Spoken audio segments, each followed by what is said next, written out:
ओम नमः शिवाय। बहुत समय पहले की बात है, माता पार्वती ने भगवान शिव को पति रूप में पाने के लिए कई वर्षों तक कठोर तप किया। पहले उन्होंने फल फूल खाए, फिर पत्तों पर निर्वाह किया और अंत में अन्नजल त्याग कर सिर्फ वायु पर जीवित रहीं। उनकी यह अटूट भक्ति देखकर देवताओं ने शिव जी से पार्वती जी का विवाह करवाने की प्रार्थना की। शिव जी ने माता पार्वती की निष्ठा और प्रेम को देखकर उन्हें अपनी अर्धांगिनी रूप में स्वीकार कर लिया।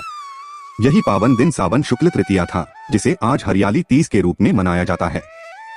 इस दिन सुहागिन महिलाएं व्रत रखती हैं, शिव पार्वती की पूजा करती हैं, मेहंदी रचाती हैं और 16 श्रृंगार करती हैं, ताकि उनका वैवाहिक जीवन शिव पार्वती जैसा सुखमय और अखंड सौभाग्य से भरपूर रहे। जो स्त्री श्रद्धा और भक्ति से यह कथा सुनती है, उसे सुखी दाम्पत्य जीवन, सौभाग्य और शिव पार्वती का आशीर्वाद प्राप्त होता है। शिवजी ने पार्वती जी को उनके पूर्वजन्म का स्मरण कराने के लिए तीज की कथा सुनाई थी। शिवजी कहते हैं, हे पार्वती, तुमने हिमालय पर मुझे वर के रूप में पाने के लिए घोर तप किया था।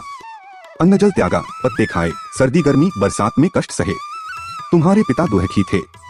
नारद जी तुम्हारे घर पधारे और कहा, मैं विष्णु जी के भेजने पर आया हूँ। वह आपकी कन्या से प्रसन्न होकर विवाह करना चाहते हैं। अपनी राय बताएं। पर्वतराज प्रसन्नता से तुम्हारा विवाह विष्णु जी से करने को तैयार हो गए। नारद जी ने विष्णु जी को यह शुभ समाचार सुना दिया, पर जब तुम्हें पता चला तो बड़ा दुख हुआ। तुम मुझे मन से अपना पति मान चुकी थीं। तुमने अपने मन की बात सहेली को बताई। सहेली ने तुम्हें एक ऐसे घने वन में छुपा दिया जहां तुम्हारे पिता नहीं पहुंच सकते थे। वहां तुम तप करने लगी। तुम्हारे लुप्त होने से पिता चिंतित होकर सोचने लगे, यदि इस बीच विष्णु जी बारात लेकर आ गए तो क्या होगा। शिवजी ने आगे पार्वती जी से कहा, तुम्हारे पिता ने तुम्हारी खोज में धरती पाताल एक कर दिया, पर तुम न मिली। तुम गुफा में रेत से शिवलिंग बनाकर मेरी आराधना में लीन थी। प्रसन्न होकर मैंने मनोकामना पूरी करने का वचन दिया। तुम्हारे पिता खोजते हुए गुफा तक पहुँचे। तुमने बताया कि अधिकांश जीवन शिवजी को पति रूप में पाने के लिए तप में बिताया है। आज तप सफल रहा, शिवजी ने मेरा वरण कर लिया। मैं आपके साथ एक ही शर्त पर घर चलूंगी, यदि आप मेरा विवाह शिवजी से करने को राजी हो। पर्वतराज मान गए। बाद में विधि विधान के साथ हमारा विवाह किया। हे पार्वती, तुमने जो कठोर व्रत किया था, उसी के फलस्वरूप हमारा विवाह हो सका। इस व्रत को निष्ठा से करने वाली स्त्री को मैं मनवांछित फल देता हूँ। उसे तुम जैसा अचल सुहाग का वरदान प्राप्त हो।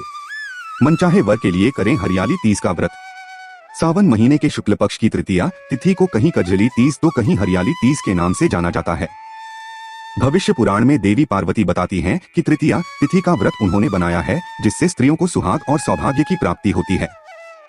सावन महीने में तृतीया तिथि को 100 वर्ष की तपस्या के बाद देवी पार्वती ने भगवान शिव को पति रूप में पाने का वरदान प्राप्त किया था। हरियाली तीज के दिन विवाहित स्त्रियां अपने पति की दीर्घायु के लिए व्रत रखती हैं। इस दिन स्त्रियों के मायके से श्रृंगार का